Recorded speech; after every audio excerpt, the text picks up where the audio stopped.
More Brexit pressure for Theresa May as she arrives at the Conservative Party conference. It's the second time Boris Johnson has publicly challenged the Prime Minister over Europe in 2 weeks. Tensions rise in Catalonia on the eve of an independence vote banned by the Spanish government. There is no referendum, there are no voting premises, there are no ballot papers. UKIP's new leader ditches the party's promise to limit immigration numbers. Judges win the power to sentence offenders to years, not months, in prison for animal cruelty. Thousands march in Dublin, calling for a change to Ireland's abortion laws. And in Sportsline at 7:30, Manchester United beat Crystal Palace to go top of the Premier League. A very good evening to you. It doesn't officially get underway until tomorrow, but already the Conservative Party conference is being overshadowed by Brexit and infighting among ministers. Theresa May arrived in Manchester under renewed pressure from her Foreign Secretary Boris Johnson, who set out his own red lines on Britain's departure from the European Union. Scottish Tory leader Ruth Davidson has also waded into the debate, calling for serious people to take charge of the Brexit process. This report from our political correspondent Tom Rayner in Manchester contains some flash photography from the very start. This time last year, Theresa May was still in her honeymoon period as the new Tory leader. Those issues. But whatever the conference branding says, questions over Brexit and leadership may well define the coming days.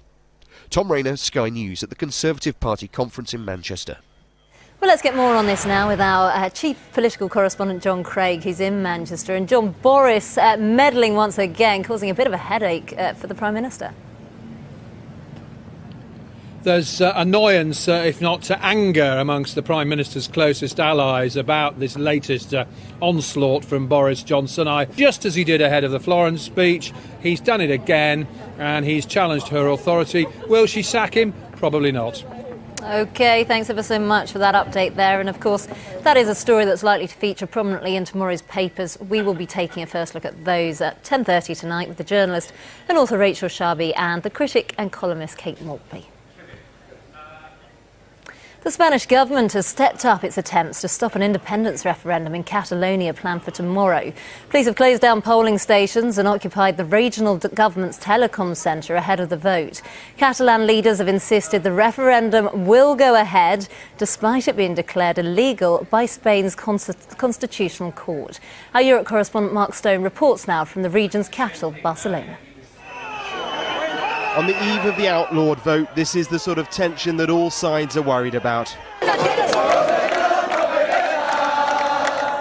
The polls will open at 6 a.m. in a vote that represents a huge, difficult moment for Spain, with implications for independence movements across the continent.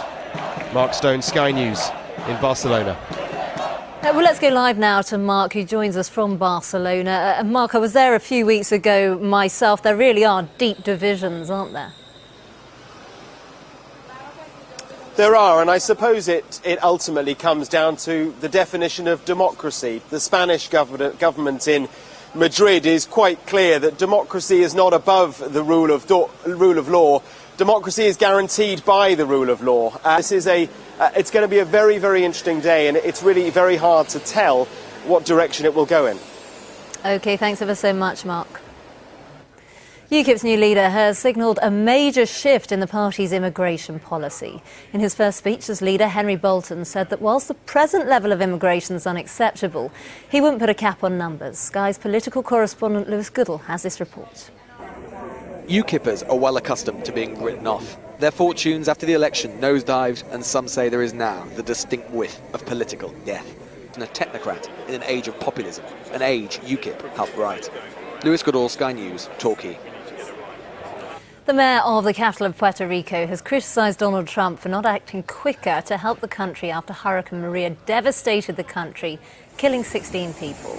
In an emotional appeal, Carmen Yulin Cruz said the US president needed to take charge and save lives.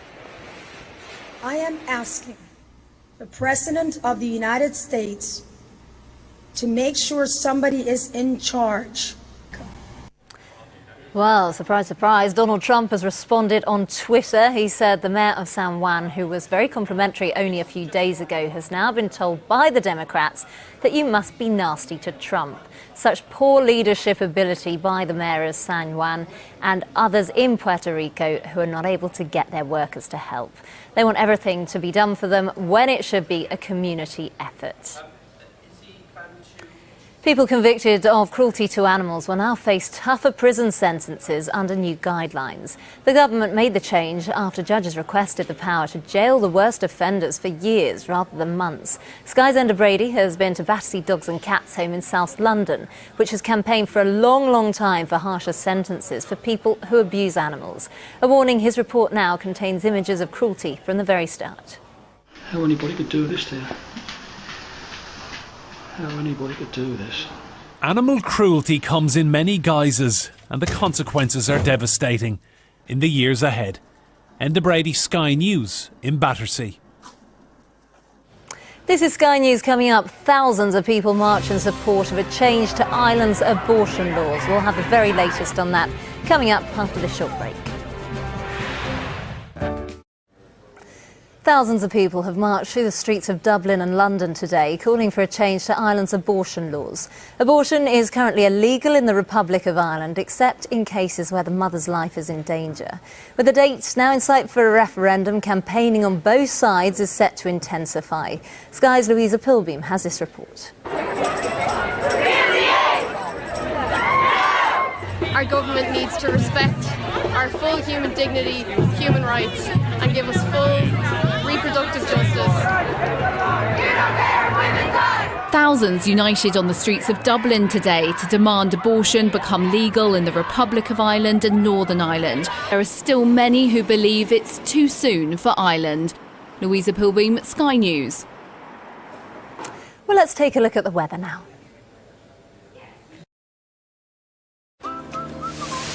Whatever the weather, enjoy your holiday.